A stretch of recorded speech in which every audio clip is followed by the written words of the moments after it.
Real estate is a very disruptible sector, but you don't need the fancy stuff to disrupt it, right? You don't need the technology. Just be obsessed with your customer. We spend over 80% of our marketing budgets on customers who have already bought a home. You bought a home from us, maybe it takes you 2 years to get delivery. But in that, you spend money on, right? We'll organize some Michelin star dinner, like Lambo has a new car launch, so we'll take you to some racing track and help you drive. And we do all kinds of other cool things like that. So we spend a lot of money on that. The customer journey has to be quite strong. We want to create a community when it comes to customers. Just don't worry about the short term. The money will come, everything will come. Just think long term. If you think long term, the brand gets, everything happens. Here we go.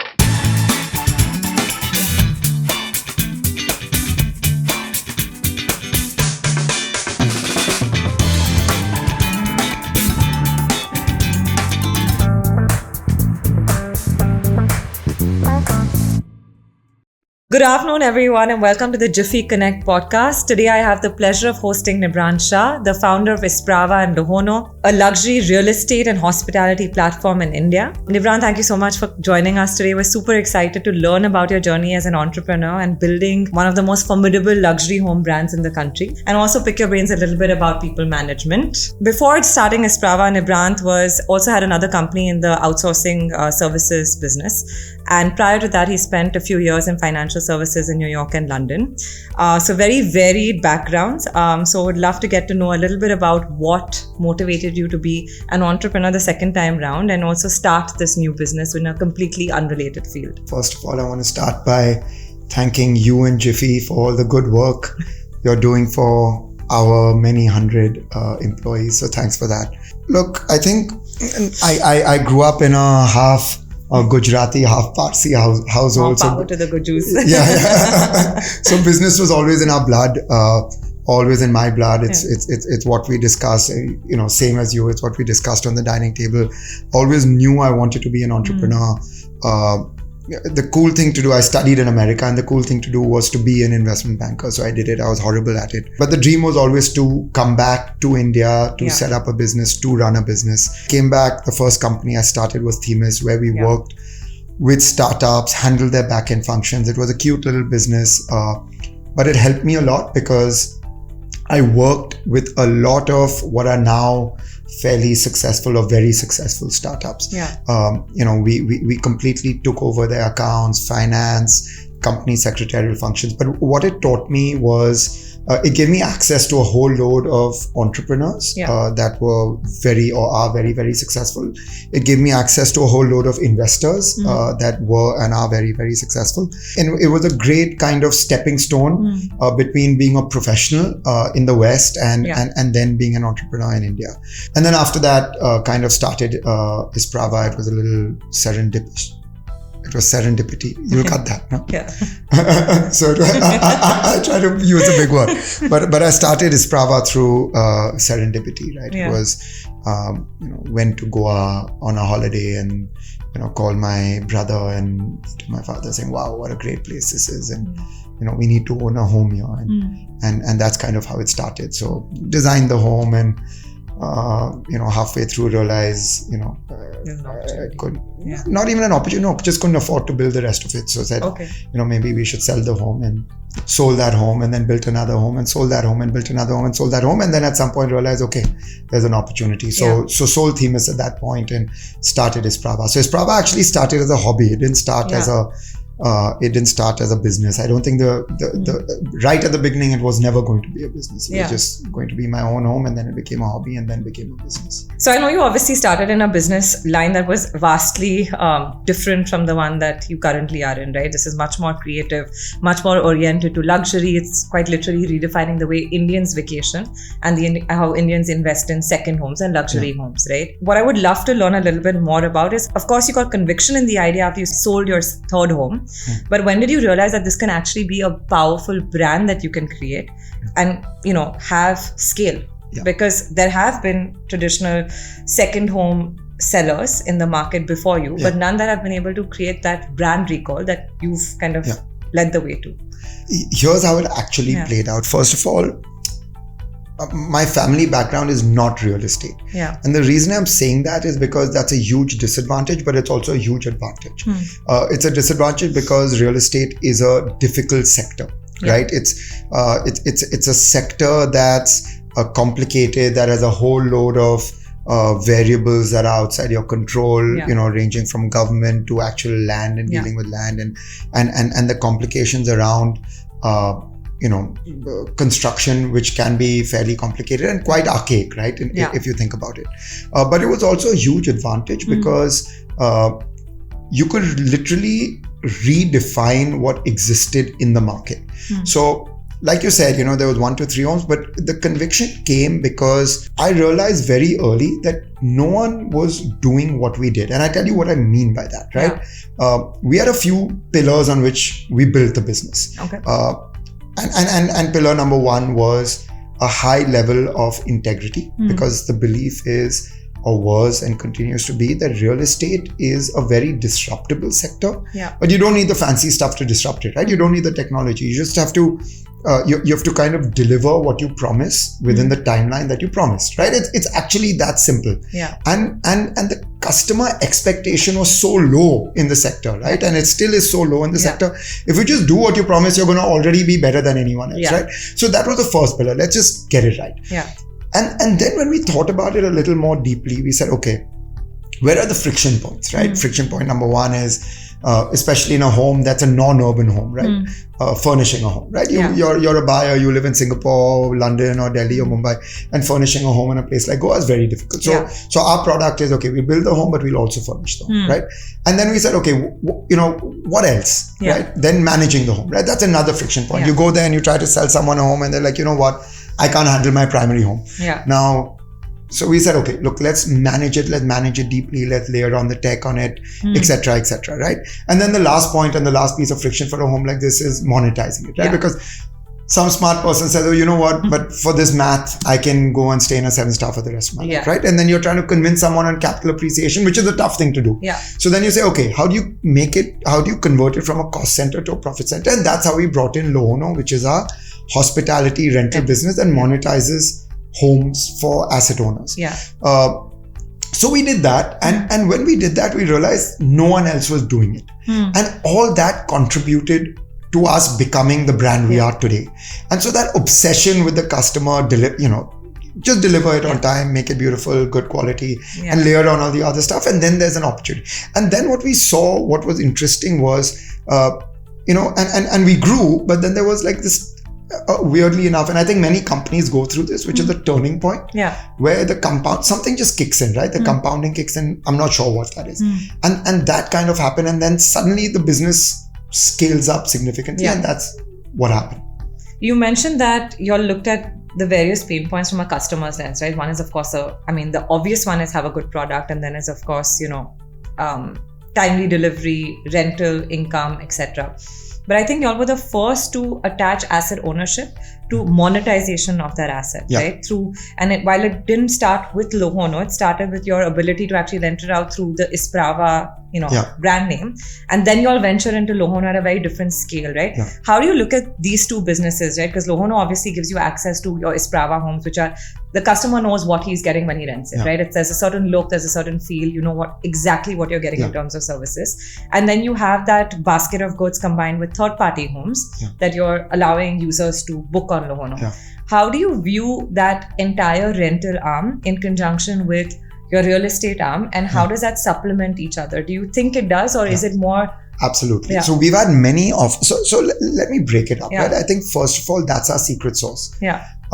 For an organization to be a real estate company, so it's not even a product company, it's more like a old school, ancient, it might be the oldest business in the world, right? Besides agriculture. Where the skill set's very different, right? And then you have a service company that's playing in a 5-star kind of category where the skill set and mentality and mindset very different. What we've managed to do well is do both very well, right? Okay. And which others can't do. You have great real estate companies that build beautiful homes, etc., etc. But then for them to layer on the hospitality is hard. And then you have great hospitality companies, but for them to do the actual brick and mortar stuff is very difficult, right? So we managed to do that fairly well together. But coming to your point, right? I think we've had many offers for people to buy out Lohono. Yeah. But it's very, very synergistic. And I'll explain why, right? So what does Isprava do? Isprava is a real estate developer. Yeah. We build beautiful, fully furnished homes in holiday home locations, right? It could be Goa, it could be in Alibag, it could be up north in Kasauli, down south in Kannur, and so on and so forth. And then we have Lohono, which is where we take beautiful homes, we exclusively list them on our platform, rent them out, and a guest can come in and live in them like they would in a hotel with some level of service. So what ended up happening, Lohono becomes not only a service provider for an Isprava homeowner, but it becomes it fills the top of the funnel, right? Every Lohono home is actually a retail outlet for our Isprava business. Because our customer is going and spending many lakhs a night to sleep in a bed and swim in the pool and eat the food. And then at some point they realize, you know what, I want a home like this, right? And then it's Isprava's job to convert them and make them buy the home, right? So that's number one. Number two is having Lohono creates a moat for Isprava because we're the only ones who can say, look, we'll manage it and we'll monetize it. We'll make sure you'll get some kind of occupancy. And we'll monetize it for you. And then number three is we have non-Isprava homes on our platform as well. It helps again fill the top of the funnel because today's, again, hypothetically, right? You have a buyer who wants to buy in Goa. That person's not from Goa, right? But if that person goes, and we have homes in Bali, right? And goes and stays in Bali and they can say, oh, you know what? I want a home like this. They can always come to us and we give them that home in Goa. So it's a very, very unique synergistic proposition. And that's why Lohono will always be a part of Isprava and vice versa. And by the way, if you look at the Lohono business standalone, the best homes in India are coming into the platform, which no other villa, rental, hospitality company can say, right? Because the Isprava home comes in. So because it's already got a benchmark of what the brand needs to kind of and then Isprava home comes into Lohono. They won't go anywhere else. So see, just going a little bit back to when you started, right? Like real estate is a very capital intensive sector. You all have managed to build a lot of scale, and your early days, I would say you didn't even raise significant amount of capital. It was probably the basic amount of resourcing that you needed, but you did have a model, if I remember correctly, which was more asset light, which allowed you to scale without necessarily raising tons of money. Can you share a little bit about that and how you thought about capital process as you went through the 0 to 10, 10 to 100 and 100 onwards now? So I have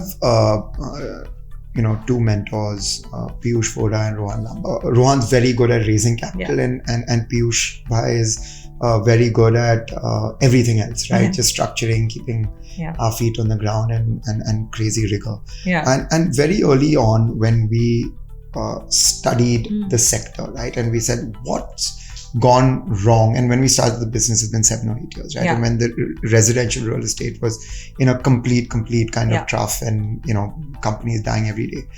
The number one thing that went wrong or continues to go wrong in residential real estate is an obsession with land, right? A builder goes and buys land and levers it up and every year or every quarter marks to market the value of the land, gets very excited because on paper the land's gone from 1 to 2 to 5 to 10 and then takes that capital and levers up and takes the capital and pumps into another plot and another plot, right?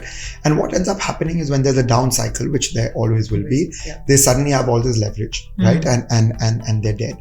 So from day one, with Piyush Bhai's help, we were very clear that there will be no obsession with land.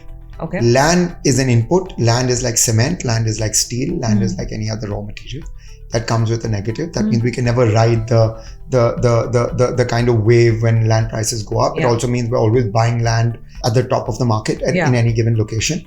But the flip side is because we're not using our balance sheet and we run asset light, and I'll explain how the model works. When times go bad, when COVID hits, we're sitting pretty, right? We have no debt and we've not raised and not needed to raise hundreds and thousands of crores of equity. So our model is quite unique, right? We will, like anyone else, identify land, diligence the land, get ready to buy the land. We then set up an SPV. We bring in project level investors. These are partners who use their balance sheet to buy the land. We will use our balance sheet for everything except for land. right? Okay. Which is design, construction, sales, marketing, Everything blah, blah, above blah, ground. right? Everything. And then we do a revenue share with that SPV and those investors, and they earn a return, and we of course earn a return. Yeah. The beauty of that is that there's very little cap, because land is your big chunk in the early days, Yeah. and then so from an IRR perspective, it's hugely value accretive to us. Yeah. From a ROC and ROE perspective at a company level, it's hugely value accretive to us because Yeah. we're not raising money. It's not your capital. It's not our capital. Yeah. So as a company, we are obsessed with cash flow and every cash flow metric. So be it, IRR or be it ROC at a company level. And we're fairly neutral to the P&L, right? Of course, margins have to be high, etc. But we're willing to give a lot more away to our partners than a regular company would. And by partners, you mean the ones that own The project level partners. You mentioned that this is an asset-light model, right? But of course, you've gone ahead today at the scale that you're operating at, and you have raised capital, right? When did you decide to raise capital and large sums of capital, and how did you think about that in your current stage? We only raised capital when we knew that there would be a lot of value that capital would add. Okay. So we raised capital in the early days to invest a little in land. Yeah.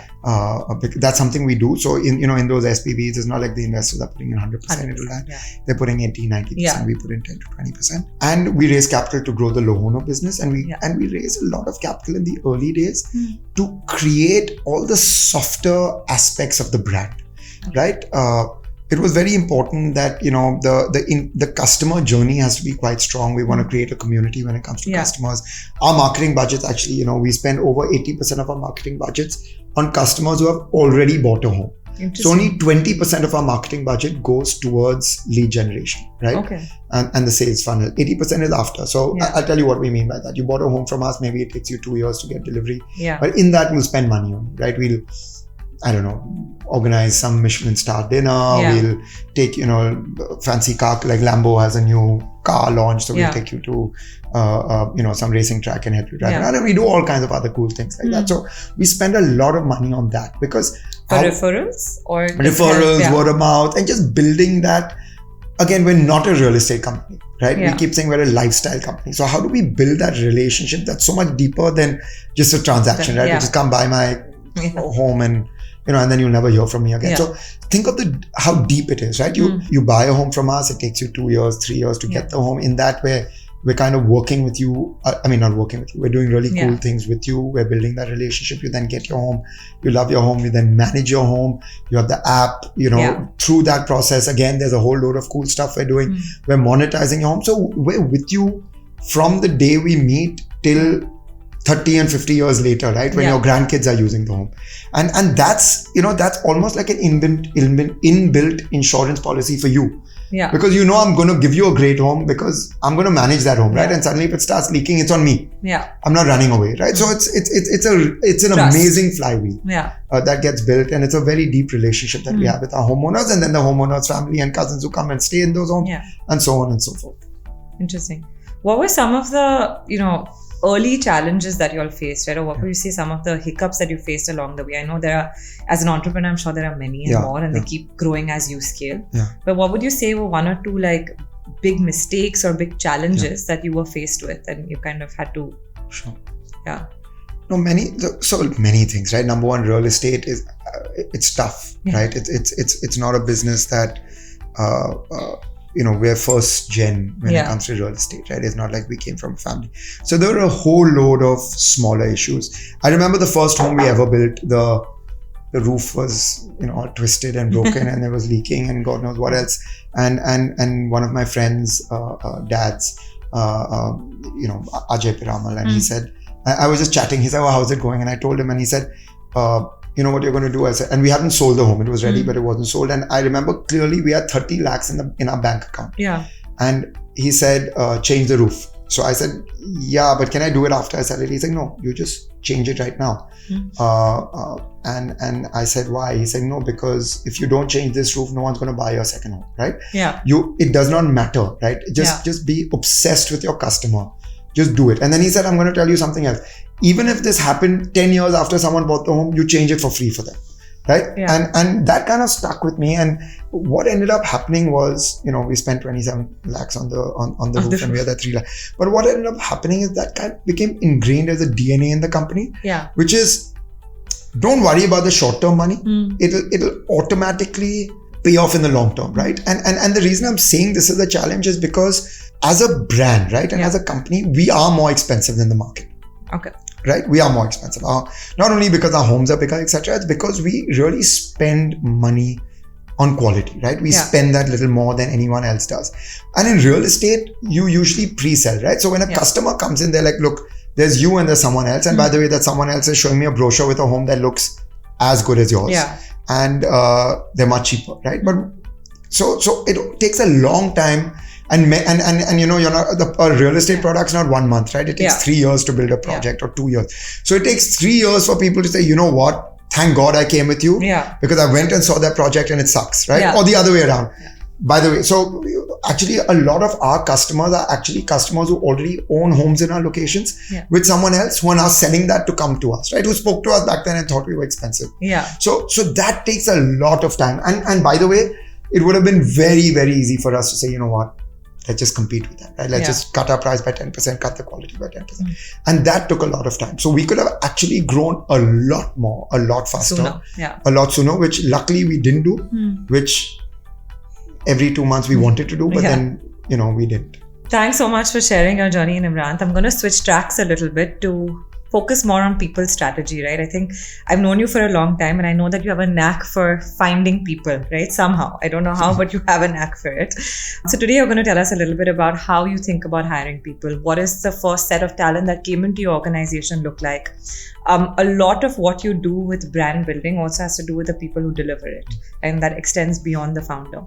And so would love to learn a little bit about how your people strategy was when you initially started. What were you looking for in terms of talent, and how people have continued with you in the organization and, had taken leadership roles? So I think 2-3 things, Anisha. I think any organization, at least this is my view and it may not be right, goes through various phases vis-a-vis people, right? When you start and you're a pure play startup, everyone's a generalist. The kind of person you're looking to recruit is someone with intensity, with hustle, willing to put in the long hours, generalist, right?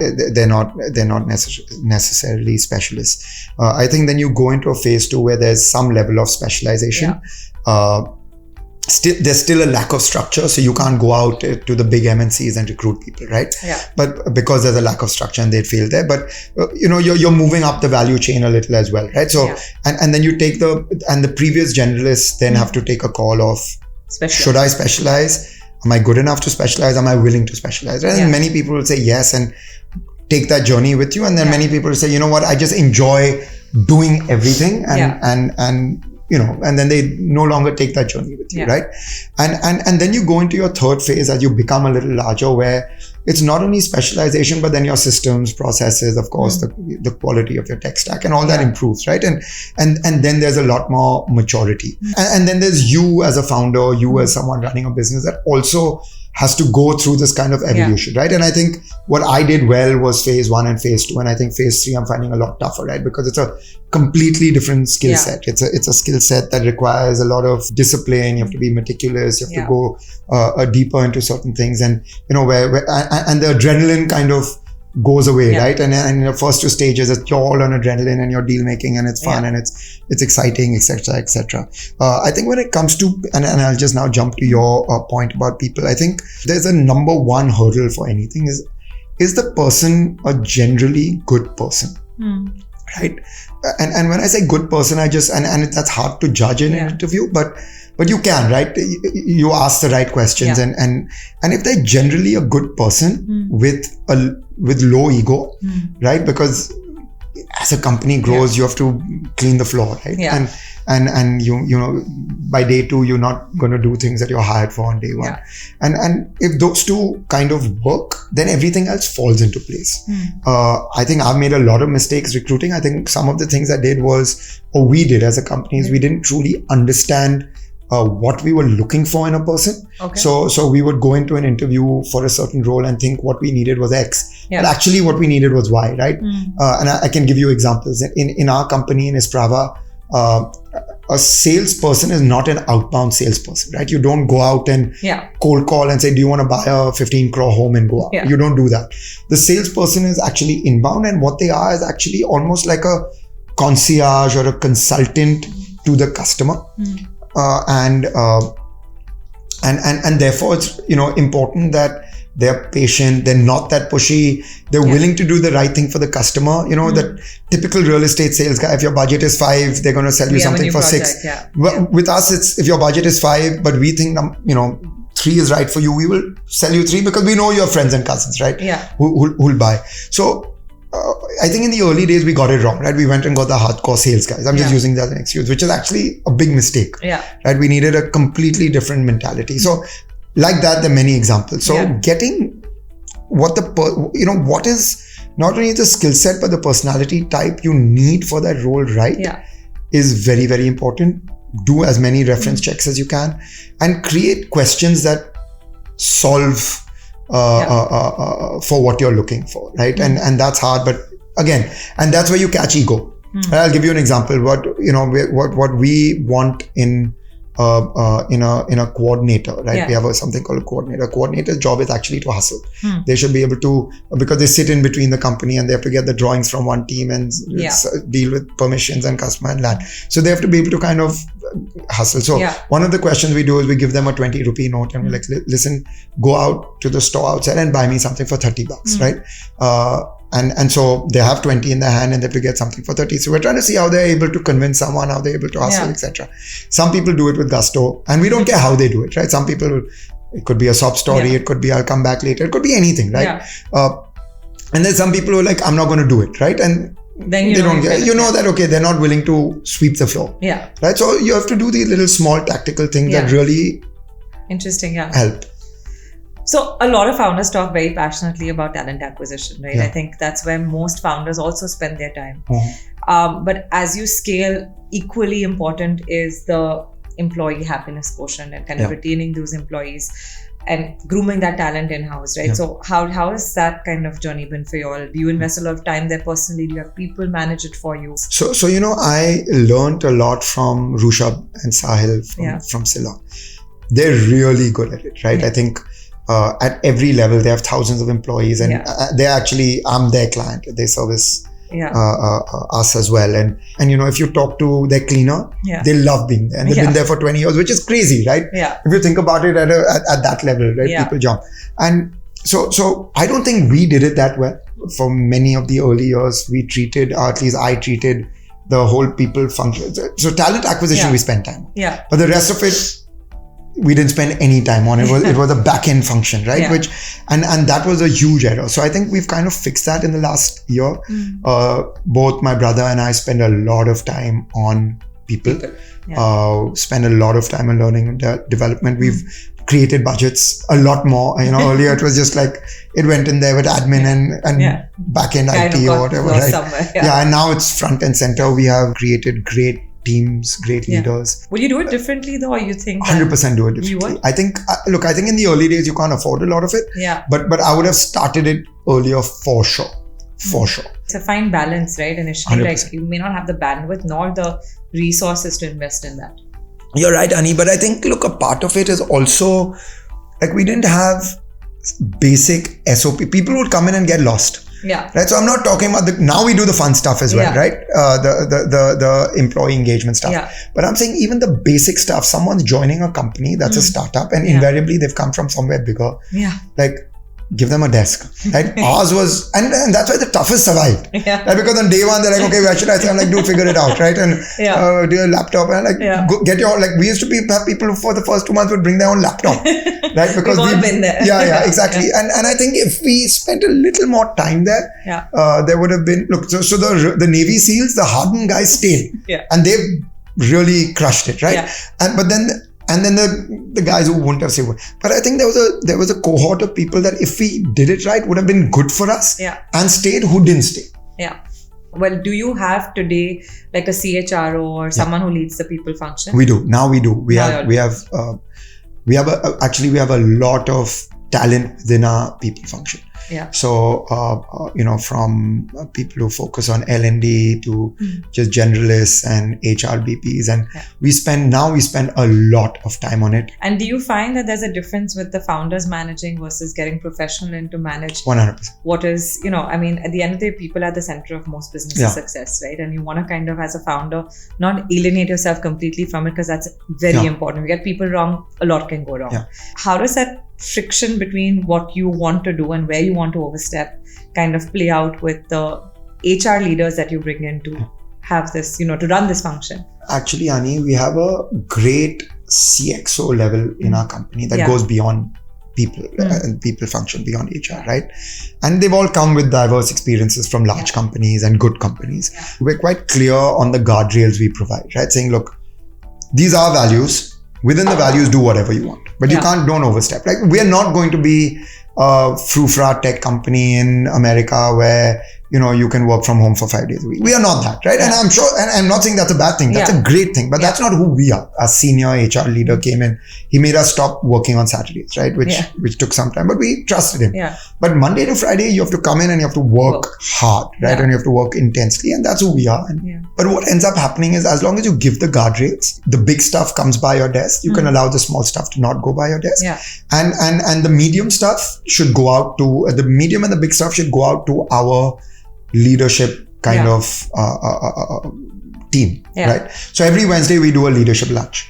Okay. So all our CXOs meet, and in that leadership lunch, it's 30 minutes of fun and gossip and family and friends and party, and we talk about that stuff.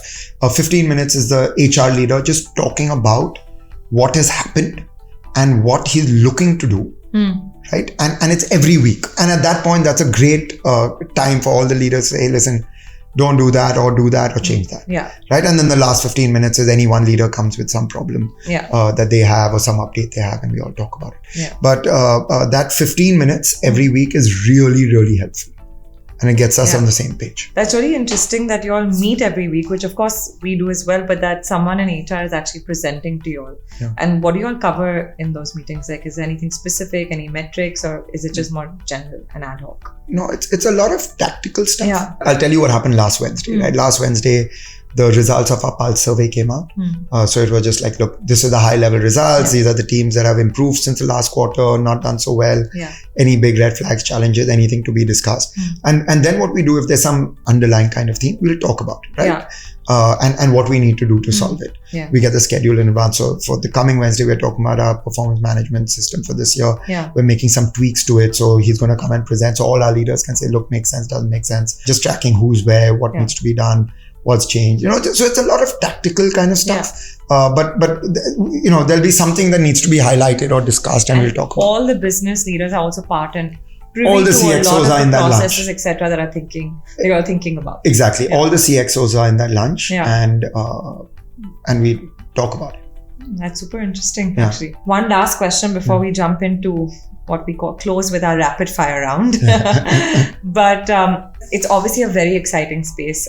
You've paved the way for many more companies to enter this economic space. Like, I think ever since Isprava, we've seen companies spring up all over the country. So for those starting out in the hospitality space or trying to do something similar to Lohono, or doing something similar to Isprava in the asset ownership business, any words of advice, anything that you would like to share about the industry, what you think the future is going to look like, given where India is today? As India becomes richer, right? And I'm sure the stats float around, but the 2,500 per capita becomes 5,000. And then if you study the Gini coefficient, it's when 2,500 becomes 5,000, it's not pro rata across all bands, right? It's the top 10% that will become way richer, and the top 1% even, and then the top 0.1. And so there will be a large portion of the population, right? Let's call it anywhere between 0.5% to 1% of the population, which, by the way, is a massive number, right? That will keep moving up Maslow's hierarchy, right? Where they say, look, I've gone beyond just needing to survive, and I now want to spend a little bit more money on luxury items. And I think in India, like the rest of the world, the amount people are going to be willing to spend on not only luxury, but experiential luxury is going to go up significantly, right? Yeah. And if you can get it right, and the only way to get it right is just to be obsessed with the customer. Yeah. That's all. And many times the customer knows what they want. Many times they don't know what they want, and you have to give them what they don't know what they want. But if you can just have that obsession and keep doing the right thing, thing, it'll automatically happen. Where anyone goes wrong is if you're short-termist, right? If you're trying to win that one deal at the and the customer gets kind of shortchanged, it becomes a negative flywheel, because not only that, right? Because while you're doing that, 10 other people in your team see that, and then they do that, and then it just becomes a culture. Yeah. On that note, Nibhrant, we will now start the rapid fire round. Awesome. Ready? Yep. Okay. Top quality you look for when you interview a candidate? A good person. Hard to judge. Favorite way to unwind after work? No, it is hard to judge, but I'm going to segue there. Is it rapid fire? So I can't say. It's rapid fire. Okay. So, top quality that you look for when you interview a candidate? No ego. Okay. Favorite way to unwind after work? With my daughter, and now my son, and my wife. I better say that. You better say that. The best career advice that you've received? I think do the right thing is the best career advice. Just every, be it your partners, your employee, your vendors, your client, just do the right thing. It falls into place. One thing you could change in your journey as an entrepreneur? I would, nothing. It's rapid fire. You can cut it. Nothing. Nothing? Nothing. Okay. Love it. If you had a superpower, what would it be? Reading minds. Imagine those negotiations. Biggest challenge in your business today? The regulatory environment. Maintaining work-life balance, a myth, a choice, impossible, a challenge? If you love your work, Anisha, I know you, if you love your work, that's the balance. Working is a balance. Working is life. Working is life. One piece of advice to new founders? The same thing that people have told me, do the right thing. But I'm going to add one more thing, which is think long term. Just don't worry about the short term. The money will come, everything will come. Just think long term. If you think long term, the brand gets, everything happens. Did you always think long term when you started? Always. Except the days we couldn't make salary. Yeah. But always. Like we started Lohono 5 years after Isprava, but Lohono was always the plan. Interesting. But we waited 5 years because we wanted to wait for the right time. Awesome, Nibs. With that note, we will close our podcast today. But thank you so much for being here. And this was a lot of fun. It was too good. Thank you.